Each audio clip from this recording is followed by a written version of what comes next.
always like felt real akin to like sitting on the dock of the bay. You know what I'm saying? Oh yeah, that's my life. Right? Like That's why I like that song so much. I grew up around the ocean. You know what I'm saying? Like, I mean, you grew up in Atlanta. You're landlocked. You're a landlocked man, whether you want to admit it or not. There's one beach In Atlanta? in Georgia. Oh yeah, we got Georgia. Savannah. That's where I'm from, Oh, homie. okay, I was just right, talking about that. Yeah, sitting on the dock of the bay. That's like life. You know what I'm saying? In fact, it's so much so I can remember like when I was young, my mom and I used to go to the beach all the time. Shout out, Mom. You're the best. What up, Mom? What up, Mom? Also, Carey's mom. What's up, Mom? Oops. All moms. All moms. And if you're a mom and you're watching Gio Stream Shows and you're not our mom, you're also cool. So thanks for that. You gave birth to someone. That's pretty cool. I've never given birth to someone. I never will. Anyway, we used to go to the beach all the time. And we'd always get boiled peanuts. I don't know if boiled peanuts are like a thing that normal people like, but I like Southerners. boiled peanuts. Yeah. I run into a couple of people that like just don't like them. Really? Yeah, but we used to always go to the same guy, right? And when I was a kid, like when you're a kid, everything's real simple, you know, like every like person in life that acts like a complex human that has an entire like set of life and emotions and inner thoughts and meanderings about the world. But to a kid, you just call him one thing. So that guy to me was the Peanut Man. Oh, word. My mom was just always, we're gonna go see the Peanut Man. I was like, oh heck yeah. And I was always excited to go see the Peanut Man because he knew me, right? Because I would always come on the way to the beach. I was a little kid with like this really long curly hair. And I would always run up to the Peanut Man. And the cool thing was he would have a phrase that he would always say to me. He'd always say the same thing. I'd get out my $5 for the peanuts. I'd go up and I'd let him know I wanted the Cajon ones because you got to have them spicy. Word. And he would be like, welcome to Gio's Stream Shows, episode 16. My name is Gio Yaquinto, and I am so happy to have you here with us. What's up, people? And with me, I have the smoothest man to ever play a violin, the ever vigilant, the ever feisty sometimes, but most of the time cool, Carey Durham. What's up, y'all? How y'all feeling? You can type in that little comment box right there and let us know how you're feeling. Also, you can leave us a tip right down there below. And also in the comment box, you will see I have just released a new single. Woo! Congratulations, sir. Yeah, thank you. And actually, it's about Savannah, where I was just describing to you. The Peanut Man is not in the song, unfortunately. I tried to write him into the song, but he demanded a trademark licensing, and I was like, "You're asking too much, Peanut Man." But let me get a $5 sack of them Cajuns, though. With extra salt. With extra, I think with boiled peanuts, you don't even have to, like, you get the salt. You get the salt. Okay. I think I'm going to go see my family in Savannah next week when you go to Alaska. That's cool. Carey's going to Alaska to see his friend, Sean. Shout out, Sean. What up, Mr. Northover? Congratulations on winning the award. So if you're in Savannah and you want to see me, let me know. I'm probably coming next week. I haven't told my family yet, so cat's out of the bag, guys. I'm coming to Savannah at some point next weekend. And so, without any further ado, I would like to present Savannah Grammar. This is the one that I just released last Friday, and I hope you enjoy it. It's about my lovely hometown, and I'll see y'all soon. Yeah.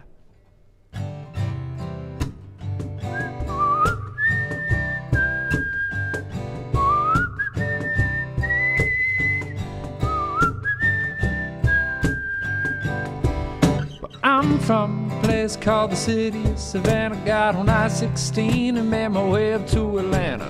The heat in the street keeps me continually stammering, keep my mind on ocean breezes and hanging with my family. Down in Savannah there's a lack of propaganda. Salt life comes standard and the compensate is hammered. Come on down, we will get you some sandals and you can wear shorts from March until December. Yeah. City of Savannah, whoa, oh, oh, oh, yeah,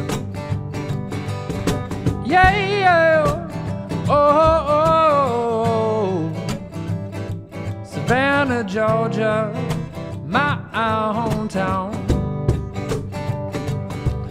'Cause I'm from a place called the city of Savannah, where I learned to roll my blunts, big like bananas. The people of North say it's hard to understand us, but don't you correct me on my Savannah grammar. Don't you correct me on my Savannah grammar. I learned it from Jack Daniels while we were getting a stammer. Come down to my house, I will teach you some manners. You're ready for the best, and you won't remember. Yeah, yeah. Whoa, my Savannah grammar, y'all. Yeah, whoa, Savannah, Georgia, my hometown. Let's break it down here for a second.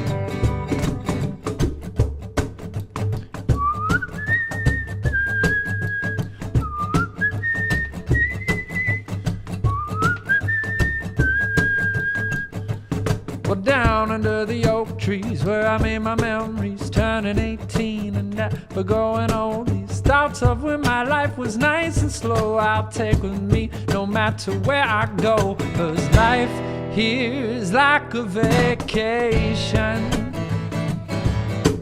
Everybody else just has to wait. And you may live by schedule, but down in Savannah we ain't never late. 'Cause I'm from a place, yeah, I'm from a place. Oh, yeah. You may be able to tell, yes, I know you can tell, my Savannah grammar. Oh, bless your heart.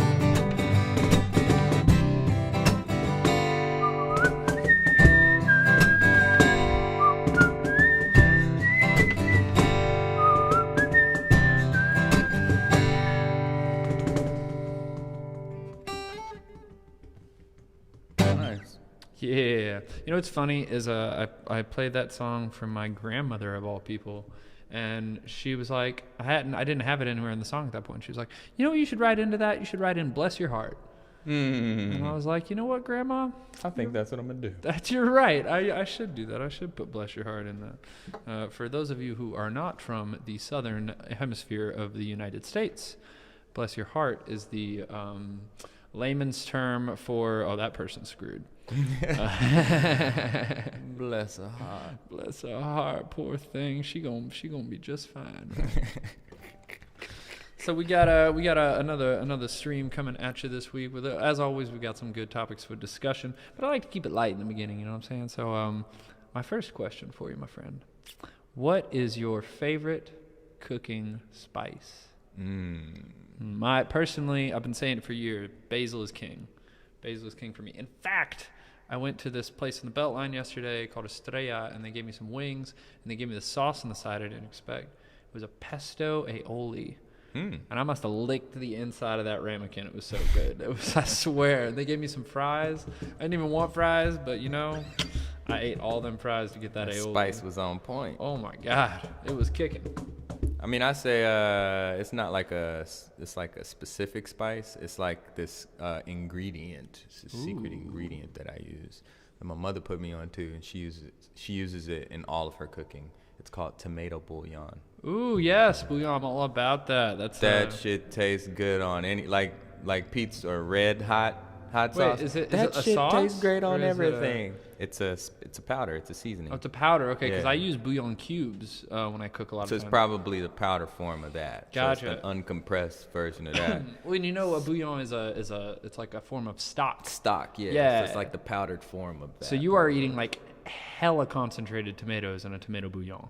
Yeah. Like you are eating. I'm sure it's used for soup and stuff like that. But Yep. it substitutes for salt. You don't put salt in addition to that stuff. Exactly. That's the salt. What I basically. typically do with bouillon is I'll put it in, like, if I'm making rice or pasta or something, I'll put it in the water, and it makes, especially rice or quinoa, and it really gives it a good flavor. Good flavor, yeah. Yeah, because otherwise you got to like put a lot of salt, and it still doesn't get as good. So if you're tuning into Gio Stream Shows for music, also we're here for the cooking tips. What up? Facts. Yeah.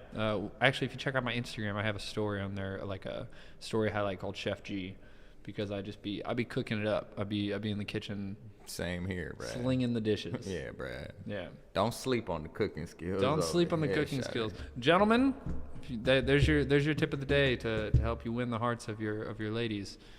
Learn how to cook. Facts. It works. Get it together. No ramen noodles. Don't order Uber Eats. Cook something. You know. And if you're not sure, just Google it. Follow directions. I will say I don't really like cooking from recipes. You don't? No, I'll be like, I'll just like look what's in the fridge, and I like cook off the cuff. So I'll just go, oh, I need to eat that. I need to eat that. That's about to go bad. And then like the whole time is kind of hectic because I think of ingredients like halfway through. I'm like, oh, I should add that too. And then I'm like trying to cut it while and sometimes it doesn't work out. But most of the time, it's delicious. Yeah, I like a good recipe because, you know, once you master the recipe, then the real fun is making the recipe your own. You know, and some foods have specific processes and you don't know what to do. So I really like following a good recipe. I get that. And seeing just like, oh, this shit's gonna turn into something dope, or how can I make it my own? You know what I mean? So. Yeah, actually, my signature dish, I will say, my signature dish that I cook is a mushroom chicken risotto. Ooh, that sounds good. Yeah, it's killer. But I do take a recipe, like, you know, I didn't know how to cook risotto. I can't just off the cuff a risotto. So yeah, I wouldn't know what to do. Exactly, it's a lot. But I did end up there's a couple ingredients now that I add that aren't in the recipe anymore. Don't see it. So if you want, it's the Nick risotto. Yeah, now. exactly. Yeah. If you want to know what my secret ingredients are in the recipe, you can hit me up over at Patreon /Gio Yaquinto. We're going to be doing some Patreon stuff moving forward. But that'll be the first perk for our Patreon subscribers is I'll let you know what the secret ingredients are in the risotto to make it slap. To make it slap.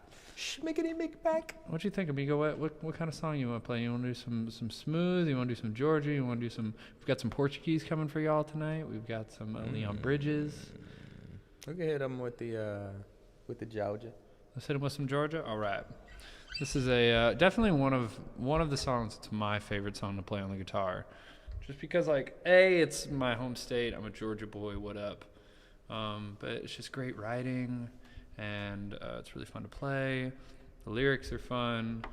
Carey's just all around good song. Yeah, just one of those songs that's timeless. You know, you can't beat Georgia on my mind. So we're gonna play a little rendition here for you.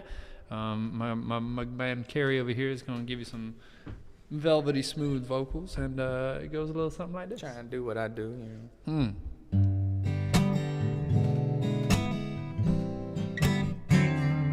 One more time, yeah.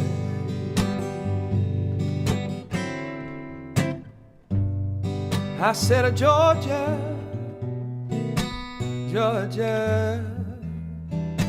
the whole day through.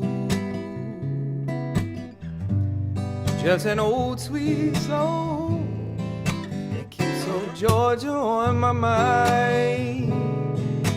Oh, I said, Georgia, a song for you. Comes as sweet and clear as moonlight through the pine. Yeah. Other arms reach out to me. Yeah. Other eyes smile tenderly. Still in peaceful dreams I see the road leads back to you. Ooh, ooh, ooh. Georgia,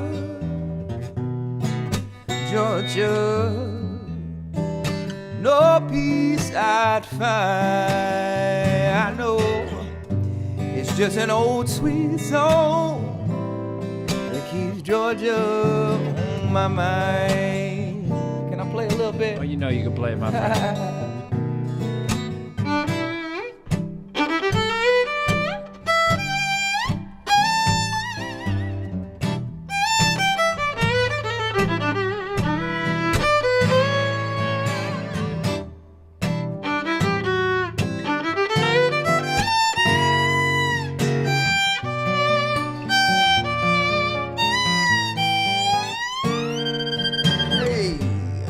I said, Georgia, Georgia, Georgia, Georgia, baby. No peace I'd find. It's just an old sweet song. 2 more times now. Just an old sweet song. It's just an old sweet song that keeps Georgia on. That keeps Georgia on my mind.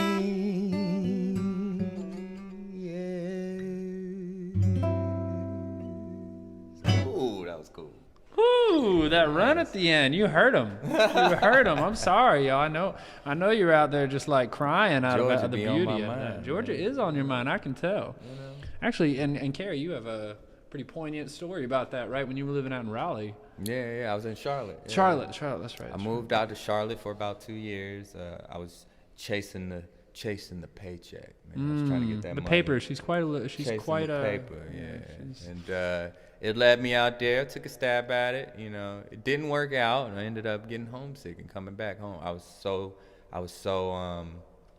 just too in love with the music and the connections and friends that I had out in Georgia, and ultimately quit my job, came back to Georgia, and I learned a lot about myself out there. So it wasn't all a loss. You know, it was a lot of cool things. It was a lot of enlightenment that happened out there in Charlotte, and but I figured out what I really wanted, and that was to play. You know what I mean? So I came on back home to Georgia. That's one of my favorite songs, because I feel what Ray was talking about. You feel it, right? You feel it. Yeah, and that's something I wanted to talk about today. Is like I was sitting out journaling yesterday. I'm that weirdo that you see. I think I'm a weirdo actually, but I'm that guy that you see like out at a bar or a restaurant that's like sitting and journaling. I really love to write. Actually, that was what I wanted to do before I wanted to be a musician. Thought I wanted to be a writer. So I spent a lot of time journaling, creative writing, blah, blah, blah.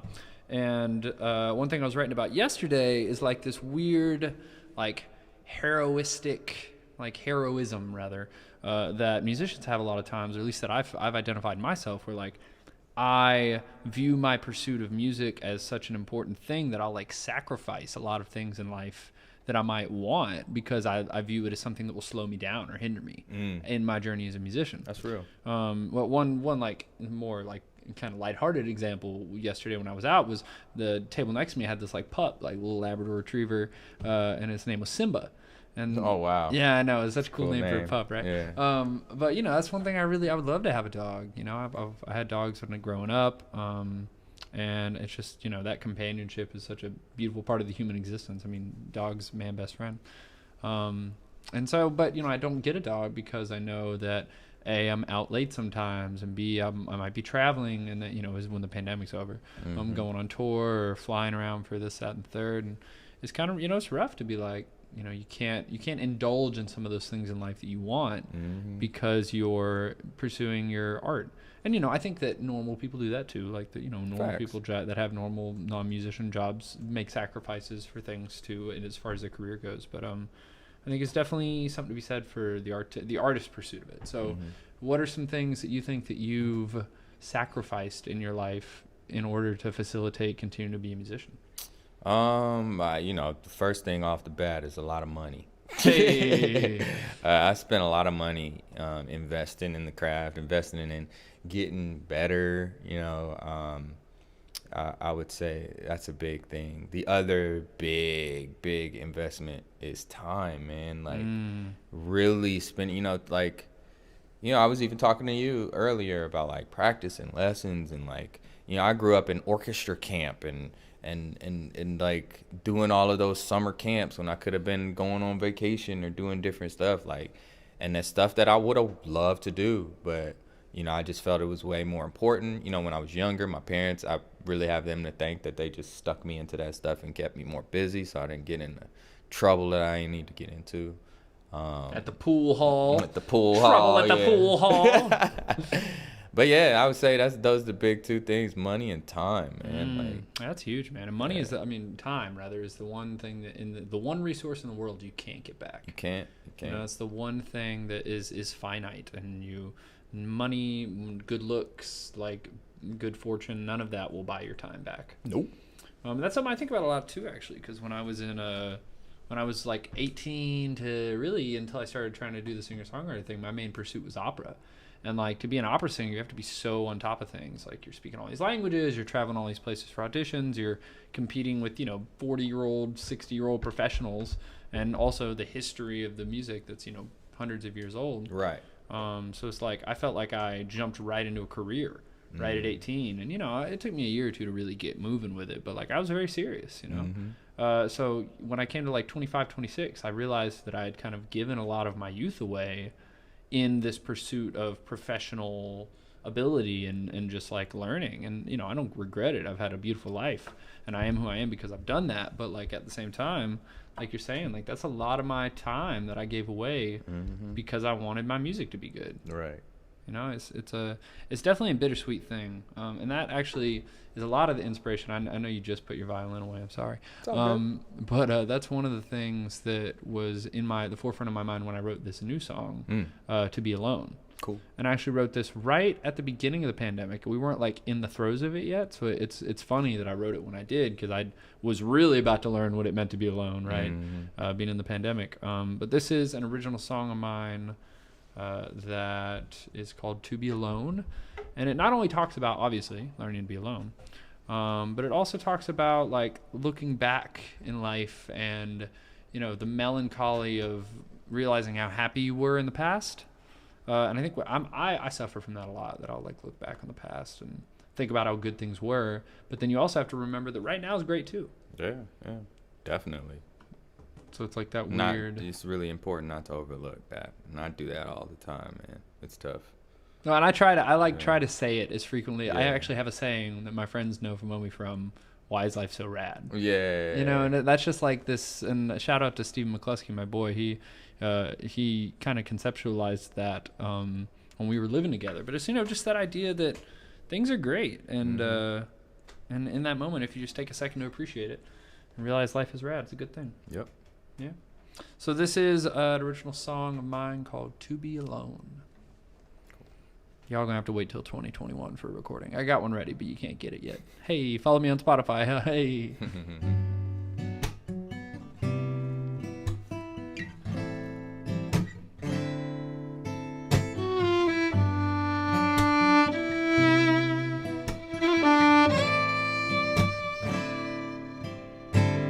Learning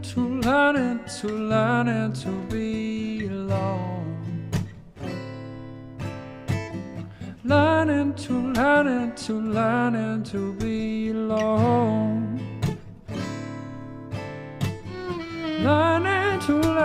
Learning to be alone. It's gonna take you some time, and honey, that's alright. It's alright. My days are brighter when I look to my past. Those days seem distant and I wish they last out a little bit longer. We only know what times are best when they're gone.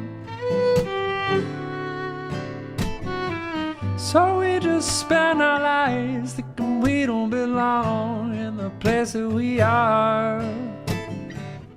But it's not lost on me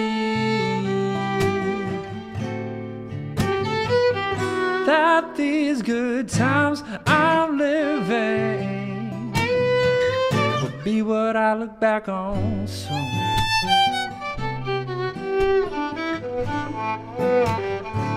What I wish for soon. Yeah. Till then I'm learning to be alone. Learning to be alone.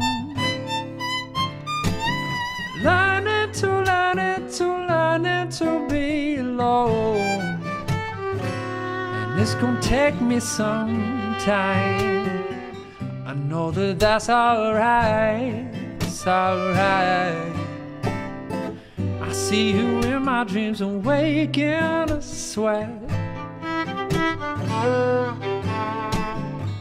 And I'm so bitter that's as close as I get. But those feelings are toxic, 'cause what I see in dreams is all just a lie. I know your current state is not who my mind desperately wants you to be, yeah. But it's not lost on me that these good times I'm living will be what I look back on soon.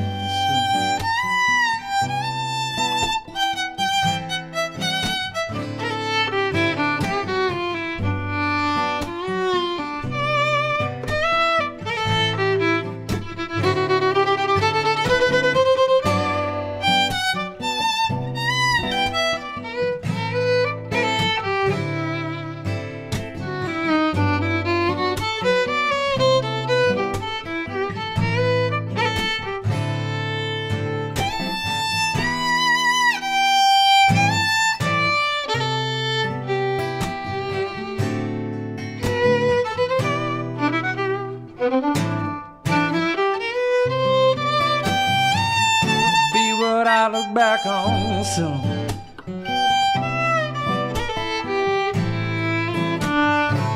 What I wish for soon,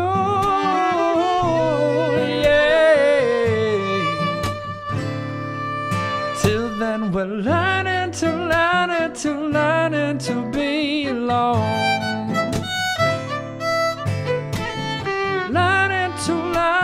Learning to be alone. Both of us learning to be alone. And it's gonna take us some time, yeah. And it's gonna take us some time, oh. And it's gonna take us some time. Know that that's alright, that's alright.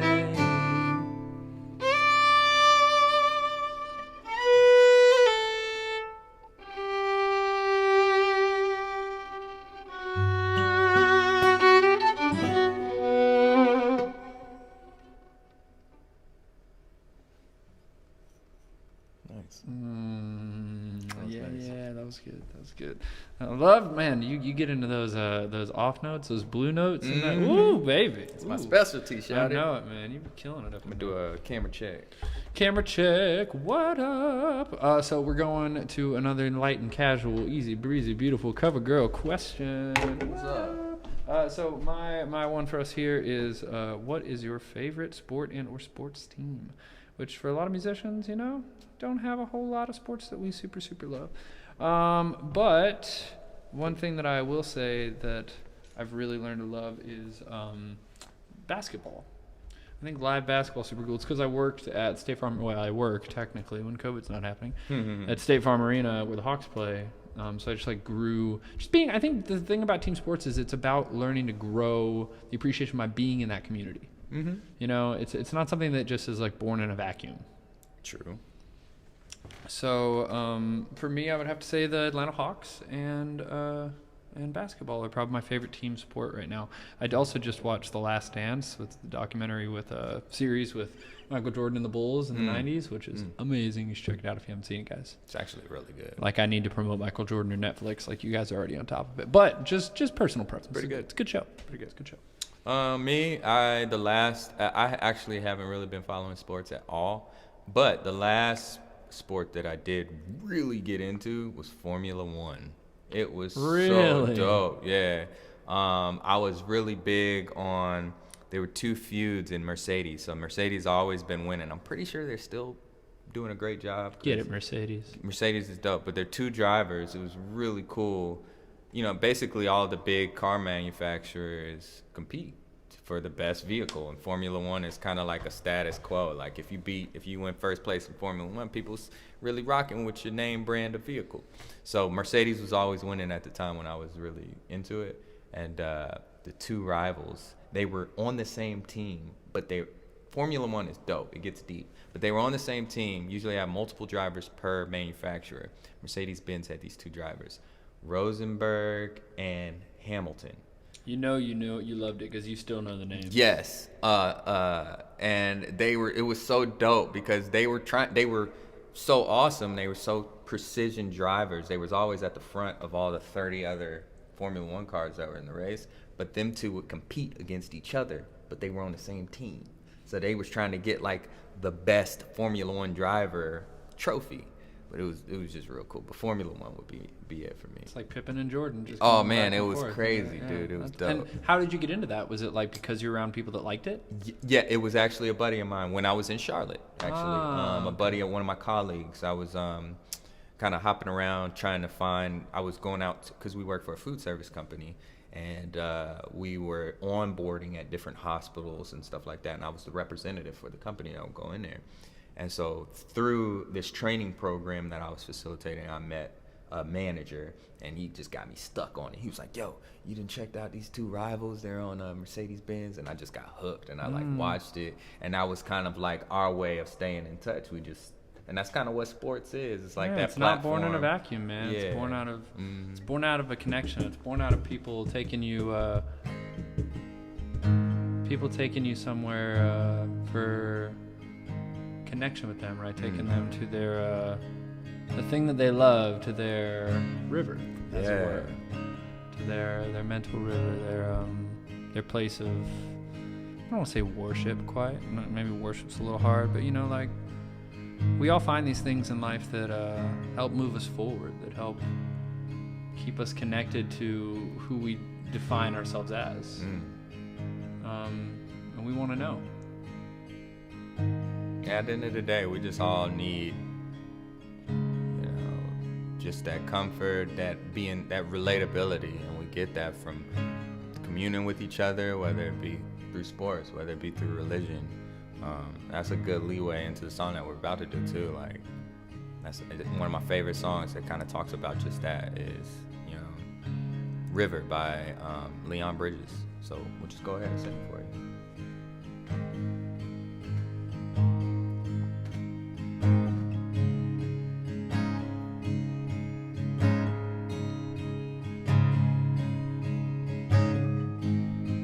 Been traveling these wide roads for so long, but my heart's been far from you. 10,000 miles gone. Oh, I wanna come near and give every part of me, but there's blood on my hands and my lips are unclean. In my darkness I remember Mama's words reoccur to me. Surrender to the good Lord and He'll wipe your slate clean.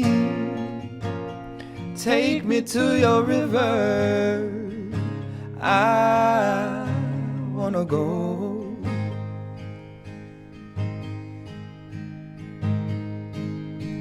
Oh, take me to your river, I wanna know. Yeah. Tip me in your smooth waters, I'm going as a man with many crimes. Come up for air as my sins flow down the Jordan. Oh, I wanna come near and give every part of me, but there's blood on my hands and my lips are unclean. take me to your river. I wanna go. Lord, let me in. Oh, take me to your river. I wanna know.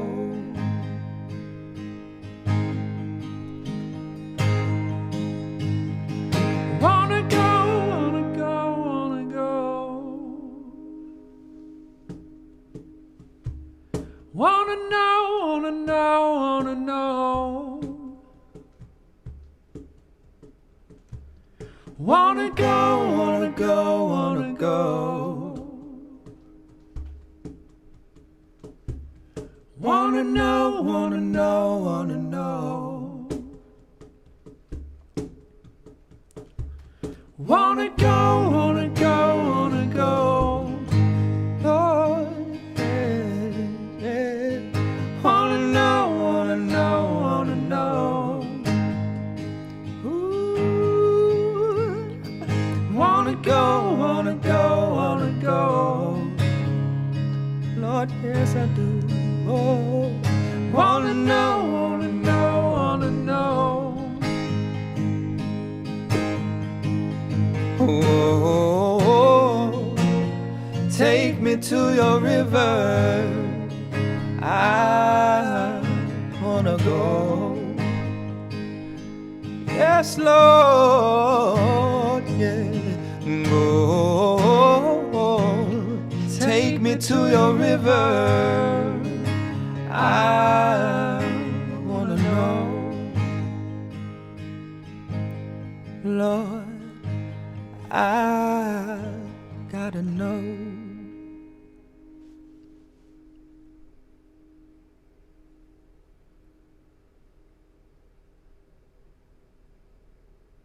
Great song. That's a good song. Man, Love that song. that song has power. It really That does, song too. really has power. That makes you feel. Good job, Leon. Yeah, good job, Leon.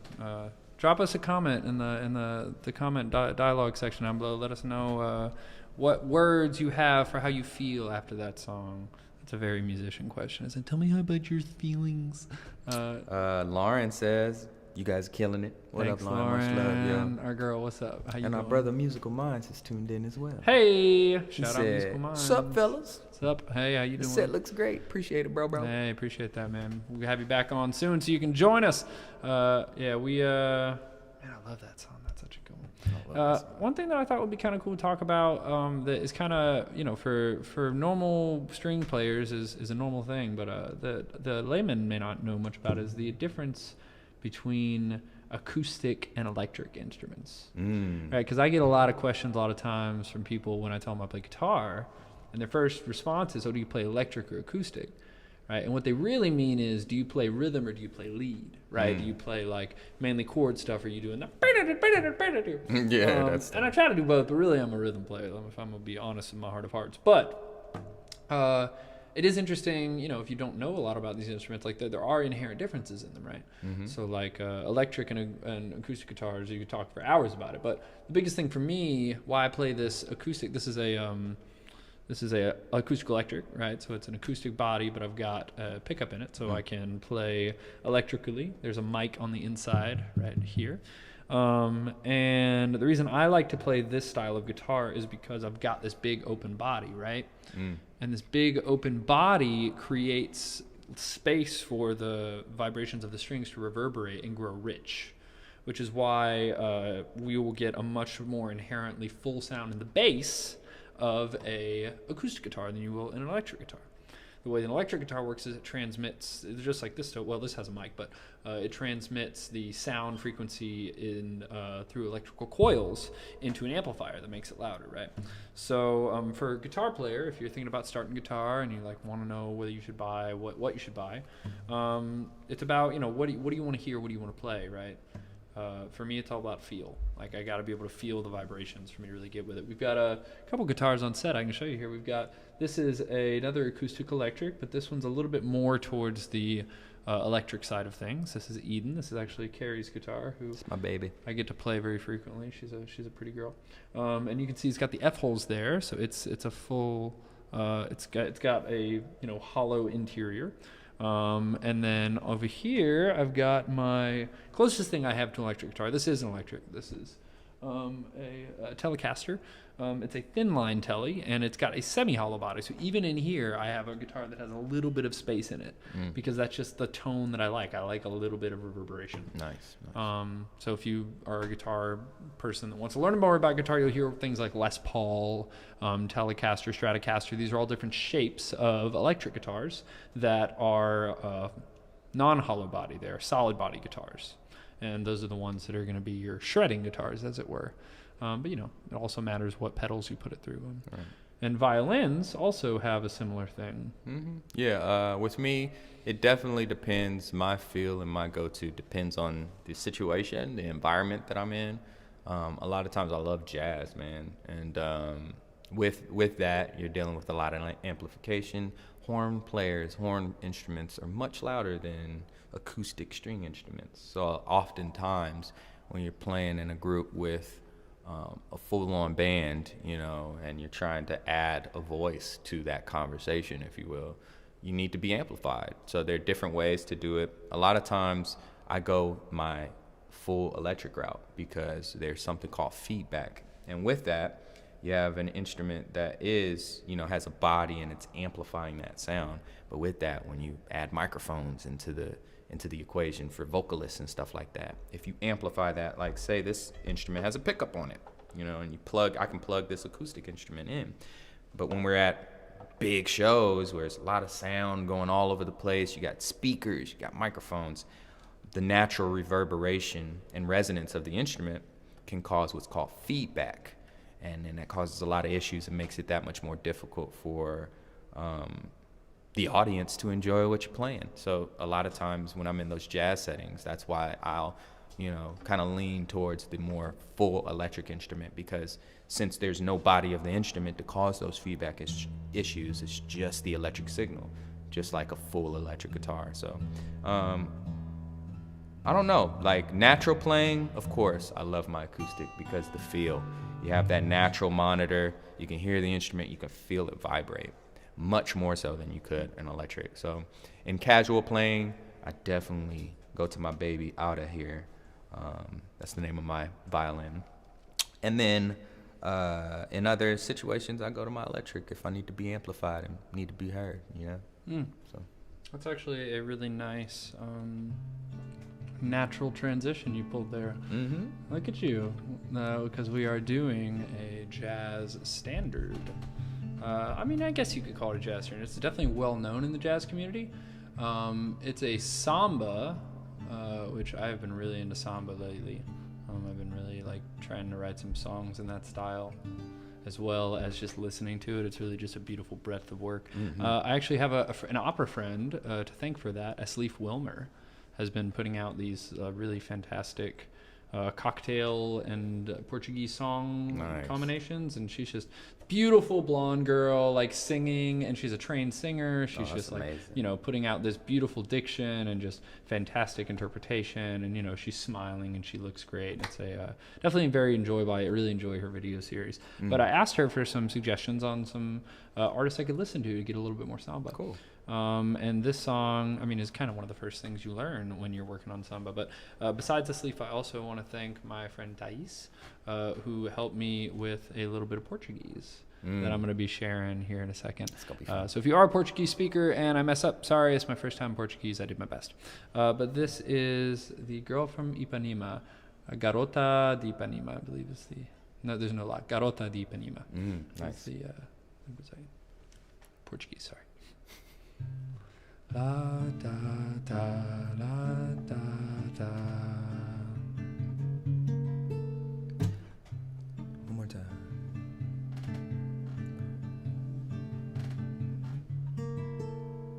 Tall and tan and young and lovely, the girl from Ipanema goes walking, and when she passes, each one she passes goes, ah. When she walks, she's like a summer that swings so cool and sways so gentle that when she passes, each one she passes goes, oh, oh, but I love her so gently. Oh, but I love her so gently. How can I tell her I love her? Yes, I would give my heart gladly. But each day when she walks to the sea, she looks straight ahead, not at me. Olha que coisa mais linda, mais cheia de graça. E a menina ergueja que passa num doce balanço a caminho do mar. Moça do corpo dourado do sol de Ipanema, o céu balançado e faz que poema, e doce balanço é capi passar. Ah, porque tudo é tão sozinho.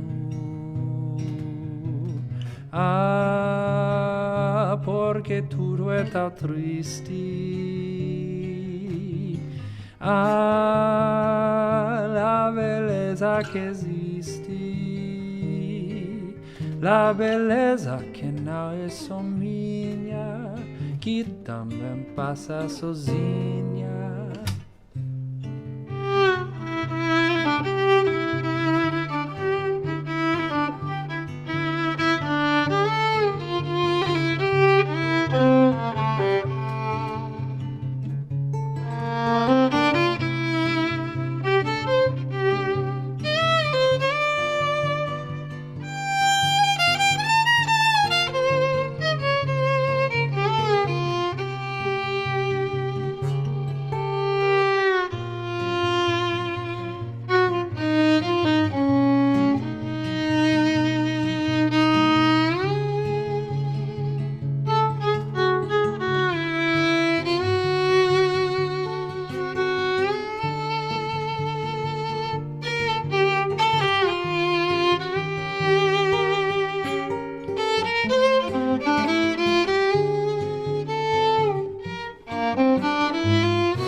Tall, tan, and young and lovely, the girl from Ipanema goes walking, and when she passes I smile, but she doesn't see. She doesn't see. Oh, she doesn't see. Oh, she doesn't see. No, no, no, no.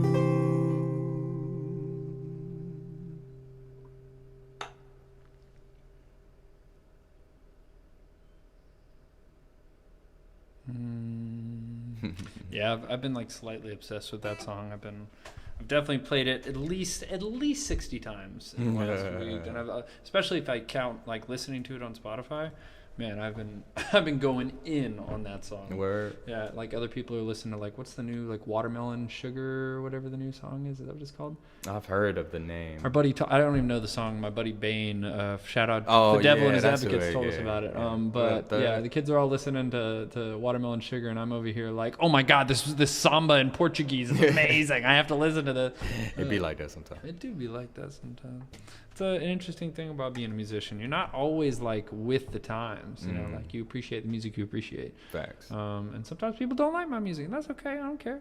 It's my music, like and I like it. To each their own. That's kind of one of the things I wanted to touch is what are some things you love and hate about being a musician? Like, I love the fact that I have this like eternal pursuit. Like, I'm always working on something. I'm always like finding beauty in something. I'm always investing my time in something.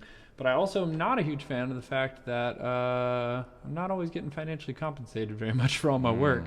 You know, passion. Passion is its own payment, you know? Yeah. Yeah, that's real. I can definitely relate to that.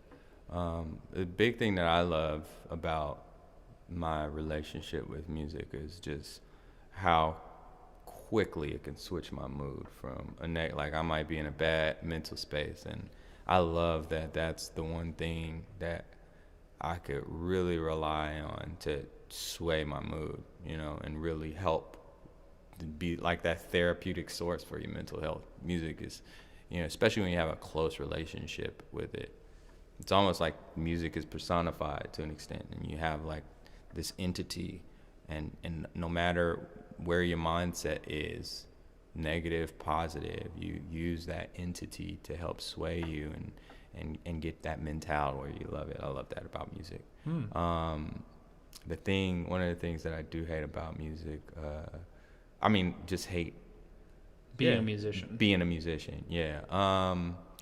Nothing to hate about music. Nothing really to hate except about music. Except for the fact that I'm bad at it, and I want to get it still goes hand in hand with my relationship with music and being able, like, how tenacious and how tenaciously and compulsive I am with trying to get better, to a point where sometimes I miss and forget what the whole point of it all is, you know. Like, I'm like so anal retentive about playing something, and I think I'll frustrate myself, and that frustration can lead me into bad mindsets, you know, and it makes me forget about what the whole point of music is in general. It's supposed to be a therapeutic thing. It's supposed to be healing, and you know, I would say that's one of my gripes is my tendency to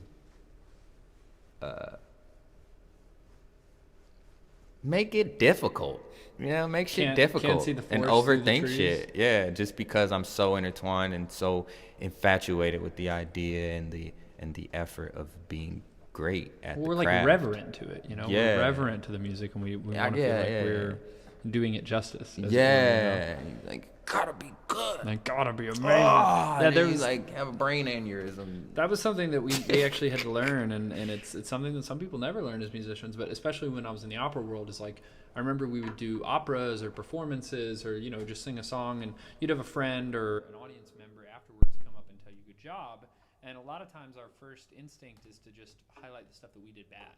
You know, they would be like, oh, well, I messed up this note, and I missed this and this. And it's like, just let the audience member compliment you. Like, let them enjoy. Like, this moment for them is about, Battery check, yeah. This moment for them is just about enjoying it and, like, getting to kind of that's their part of the performance. You know, that's their part of the performance, is being like, hey, I really enjoyed what you did. I really enjoyed. There's no audio? Oh. Do you know how long ago? Like 30 seconds ago. 30 seconds? Yeah. Attaboy. Look at him. He's already adjusted it. Definitely spike up those levels, yeah. But yeah, it's just like, that's the audience member's joy, is getting to tell the person good job afterwards. So when they would just come back and be like, well, I didn't like how I did this and this and this, it ruins the audience member's enjoyment of the whole performance, because they feel like they don't get to do their part, you know. They get to clap at the end, and they get to tell you good job afterwards, and you have to just like smile and be like, thank you, I think I did a good job also. Right. Yeah. Well, you know, kind of touching back on your point about how music is this beautiful entity that can completely influence our mood. We've done a lot of chill Sunday night stuff tonight. We've given you a lot of relaxed vibes, and we are going to end you tonight with something just a little bit more upbeat. Gonna kind of leave you dancing, getting some of this like Latin flair. This is actually a Jack Johnson song, so it's not like crazy Latin, but he does have a little bit of that. Not samba rhythm in it, but it's just got it moves, you know. It moves and shakes and does the thing. So how are we looking, Maestro? Can we go ahead and play this last song? Yeah, we're good. Yeah, cool. I won't step on your violin. All right, so this is Rodeo Clowns by Jack Johnson.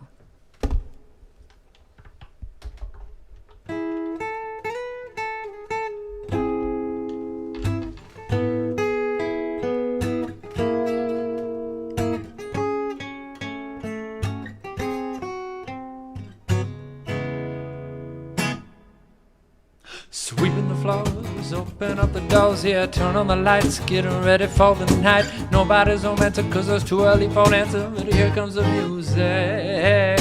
Bright lights flashing, they cover you up like so many reasons, so many problems, many reasons to buy around, break it down, just another night on the town. With the big man, money man, he's got the plan. He's got the plan with $1 million, give a damn. Won't nobody understand or become a better man. The bright lights keep flashing, music keep on dancing with the clowns. Keep me up when I'm down. Rodeo clowns, keep me up when I'm down. Music while it's spinning, all the music and the women and the shouts of tequila. Man, they say that they need you, but what they really need, just a little room to breathe. Teeny bopping disco queen, belly and stands with dreams of belly button brains. And other types of things implicit of change, but the thing that is strange, changes occur. Now she's just a part of the herd, yeah. Man, I thought that you heard. Changes occur, yeah. Man, I thought that you heard. Late night shut down outside where Granny walk on by and he only sees you. You feel pity, but he only feels the ground. You know pain, but he only knows let down. By the corner, there's another one reaching out a hand, coming from a broken man. You're busy living, but he's done trying. Not deaf, definitely dying. With the rest of the clowns. Ooh, yeah. With the rest of the clowns.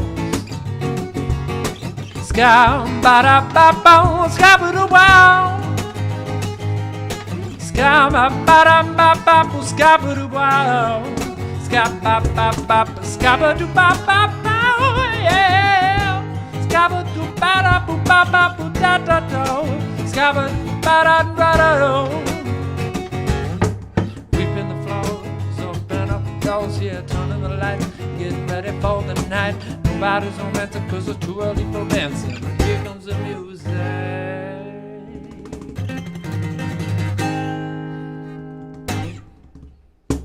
Alright, y'all, you know what time it is. It's been so much fun having you. We are so happy to announce that our next stream will be 3 Sundays from now.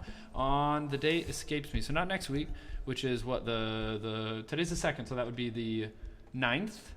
And not on the 16th, but on the 23rd. Yes, and we are going to have our wonderful friend Patrick Sharo coming all the way from Nashville to join us for Gio Stream Shows episode 17. We've also got some really awesome artists coming for you in September. So as always, stay locked in. Check out that new single I just dropped on all platforms, Savannah Grammar. I've also got another single coming to you soon, Lavender Love. That date is going to be coming sometime in September. I will let you know what the release date on it is on that one. As always, much love and thanks for joining us, and we'll see you next time. Peace. Ciao.